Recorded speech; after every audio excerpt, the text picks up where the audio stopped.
Most people think this story begins on the night everything went wrong. It doesn't. It starts in total darkness, with a sound most people would ignore, wind hissing through a cheap security microphone, a driveway that doesn't belong to the victim, a camera that almost catches something it wasn't meant to see. Because 7 days before Nancy Guthrie vanished, someone was already practicing, not running, not hiding, walking backward, slow, deliberate, calculated, as if the person on that driveway wasn't afraid of being seen but was obsessed with being unrecognizable. That's the detail that changes everything. This wasn't panic, this wasn't chance, this was rehearsal. And the most unsettling part? It didn't happen at Nancy's house. It happened miles away, just far enough to stay invisible, just close enough to copy every variable that mattered. While investigators argue about alibis and timelines, this footage whispers something far more disturbing. The plan didn't start on the night of the kidnapping. It started a full week earlier. And once you see what he was testing that night, you'll never look at a doorbell camera the same way again. It surfaced quietly, the way most important clues do now, buried in a neighborhood app, sandwiched between posts about missing packages and suspicious coyotes. But once you isolate the clip and slow it down frame by frame, it stops looking random. It starts looking intentional. The timestamp matters.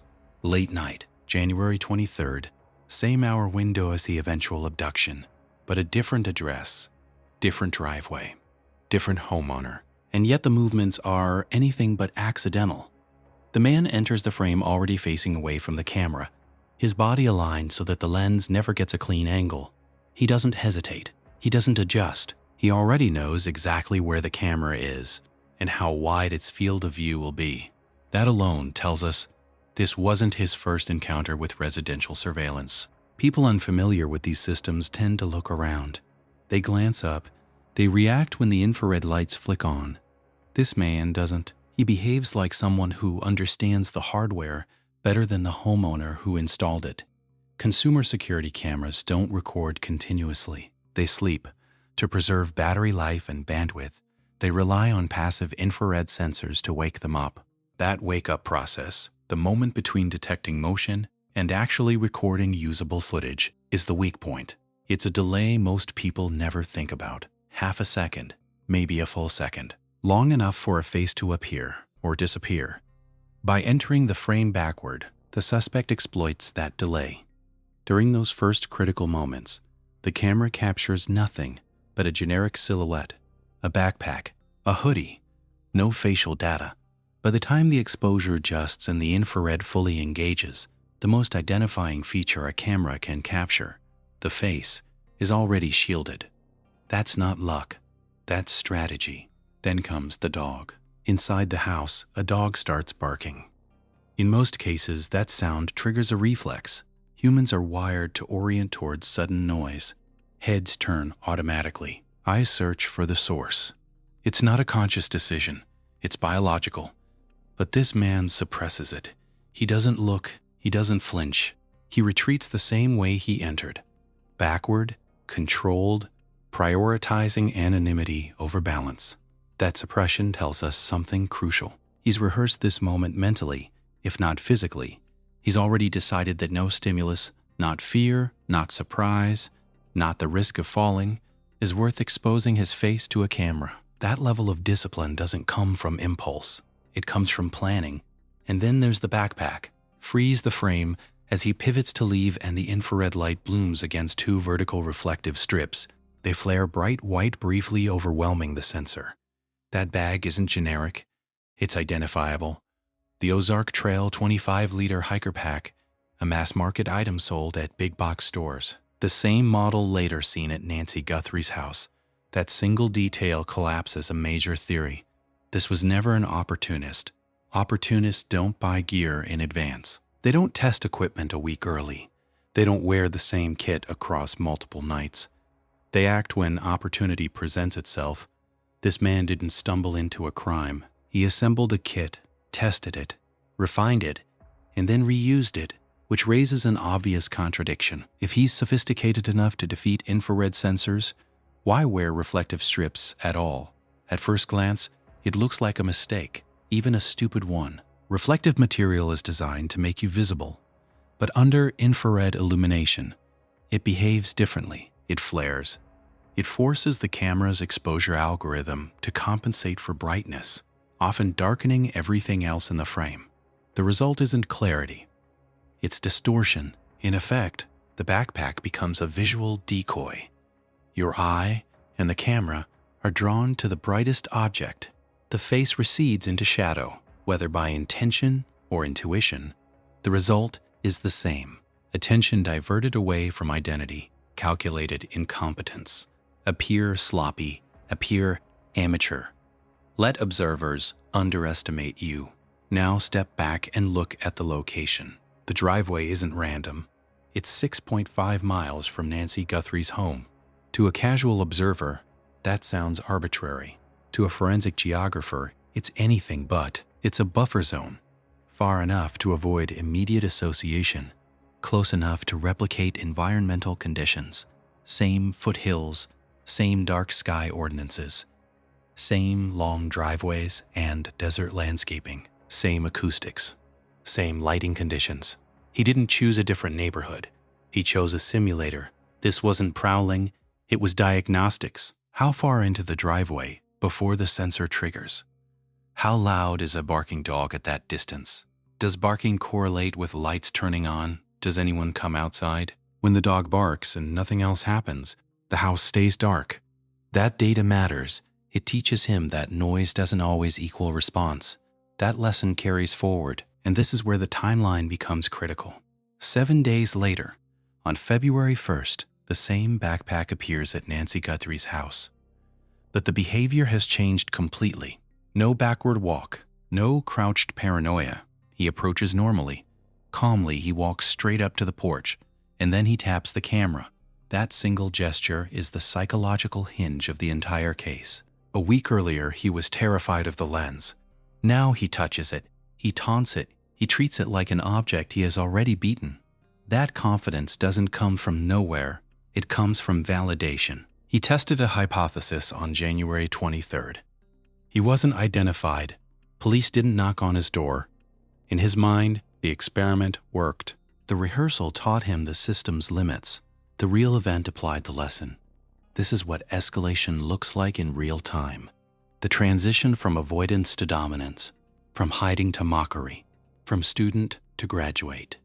And that brings us to the most dangerous mistake criminals make, assuming practice leaves no trace. Because while masks hide faces, phones don't hide themselves. The January 23rd rehearsal wasn't planned as a crime. It was meant to be invisible. That's why it's so valuable to investigators now.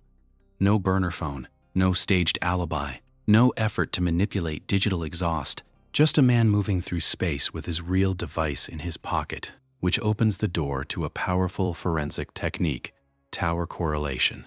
Investigators don't need to know whose phone it was yet. They just need to know which devices were present in two places, 7 days apart, at the same hour window. Pull the tower data near the test driveway on January 23rd. Pull it again near Nancy Guthrie's home on February 1st. Overlay the lists. The overlap isn't coincidence. It's identity. You can fake an alibi for one night. You can't fake one for a night you didn't know mattered. That's why this footage doesn't just add context. It resets the entire investigation. Suspects now have to account for 2 nights, not one. 2 locations, 2 timelines, 1 pattern. And here's the part that should make you uncomfortable. This video wasn't discovered by law enforcement first. It was posted by a homeowner on a public app with comments, with speculation, with people trying to guess who the man was. Which means there's a very real possibility the suspect saw it too. Predators who rehearse don't stop at the driveway. They monitor feedback, they read comments. They look for descriptions. They assess risk. In this case, the platform designed to warn neighbors may have quietly confirmed his success. No identification, no panic, no consequences. A green light. In earlier eras, criminals had to guess whether they'd been seen. Now, communities broadcast that answer in real time. And someone smart enough to walk backward to defeat a censor is smart enough to watch the feed. That realization changes how we understand modern crime. Surveillance doesn't just deter, it teaches. It becomes a feedback loop. a training environment. Which brings us back to the question we can't ignore anymore. If this man conducted a dry run once, how many others did he conduct that we haven't found yet? How many driveways in that 6.5-mile radius contain footage no one thought to review? How many tests were successful enough to go unnoticed? Because people like this don't stop after one rehearsal. They iterate, they refine, they perfect. And the scariest part isn't that he learned how to beat the machine. It's that the machine helped teach him how. When you zoom out far enough, a pattern starts to emerge that's more unsettling than any single piece of footage. This wasn't just a man learning how to beat a camera. This was a man learning how to think like the system watching him, and then exploiting its blind spots with patience. To understand how dangerous that is, you have to stop thinking like a homeowner and start thinking like an engineer. Every smart security system is built on assumptions. Quiet ones, invisible ones, the kind nobody questions because they're rooted in how humans are supposed to behave. People walk forward. People flinch at sudden noise. People hesitate when something feels off. Those expectations are baked directly into motion detection algorithms, exposure settings, and alert thresholds. They're not just technical choices, they're psychological ones. And that's exactly what makes this case so unsettling. The man in that driveway didn't break one assumption. He shattered all of them at once. Walking backward isn't just strange. It actively sabotages prediction models. Motion sensors are tuned to expect forward movement, increasing heat signatures, rising facial detail, a body advancing into the frame. Instead, the system receives a flat thermal profile, a reflective surface stealing the exposure, and no usable facial data during the critical wake-up window. The camera doesn't crash. It doesn't alert loudly. It simply underperforms, quietly. And quiet failures are the most dangerous kind, because nobody realizes anything went wrong until it's too late. What makes this even more disturbing is how quickly he learned from it. Between January 23rd and February 1st, something clearly clicked. That rehearsal didn't just teach him how cameras work. It taught him something far more powerful. Consequences didn't follow. No police response, no knock on the door, no viral panic, no sudden spotlight, just silence. And silence is not neutral. In criminal psychology, silence after risk-taking acts as reinforcement. It tells the brain, this worked. That's how escalation happens. Not through chaos, not through impulse, through confirmation. By the time he stood on Nancy Guthrie's porch, he wasn't improvising anymore. He was executing. The tap on the camera wasn't random or reckless. It was symbolic. A dominance gesture, a declaration that the thing he once feared was now beneath him. That single action forces investigators to rethink everything. We're not dealing with someone who panicked and made a terrible choice. We're looking at someone who willingly endured discomfort, walking backward in the dark, risking a fall, suppressing hardwired instincts in exchange for information. That trade-off is revealing. It tells us this person values future payoff more than present safety. That mindset matters. This is someone capable of delaying gratification, someone who can sit with anxiety without reacting to it, someone who can experience fear and still follow a plan. Those traits are rare in impulsive offenders. They're common in planners, and planners don't stop after one success. The geography reinforces that conclusion. The 6.5-mile distance isn't arbitrary. It's not just a buffer zone. It's a radius of familiarity. You don't randomly select a location that perfectly mirrors your target environment unless you already know the area. You don't intuit which houses sit far back from the road, which driveways are long, or which neighborhoods stay dark unless you have spent time there. That kind of selection suggests local knowledge, repeated exposure, comfort with the terrain. This wasn't a stranger passing through. This was someone who understood the rhythms of the foothills, when lights tend to turn off, when dogs bark without consequence, when streets finally go quiet. That knowledge doesn't come from Google Maps. It comes from living there, working there, or spending enough time in the area for it to feel familiar. And familiarity breeds confidence. Confidence turns rehearsal into action. Action turns control into arrogance. which is why this case doesn't feel random. It feels refined, like we're watching the middle chapters of a story where the beginning was hidden and the ending hasn't happened yet. Because someone who learned this much from a single rehearsal didn't just test once. They learned, they adapted, and they kept going, which raises a question investigators can't ignore. What is his anchor point? In geographic profiling, offenders usually operate around a central location, home, work, or a place of emotional significance. They don't stray too far, but they don't stray too far, but they don't strike right next door either. They move in a ring, and when you plot the rehearsal site and the abduction site, that ring starts to form. Somewhere between those 2 points is a place he returns to, a place he feels safe enough to plan, review footage, check apps, and wait. That's the place investigators are quietly trying to identify. And here's where the technology turns against him.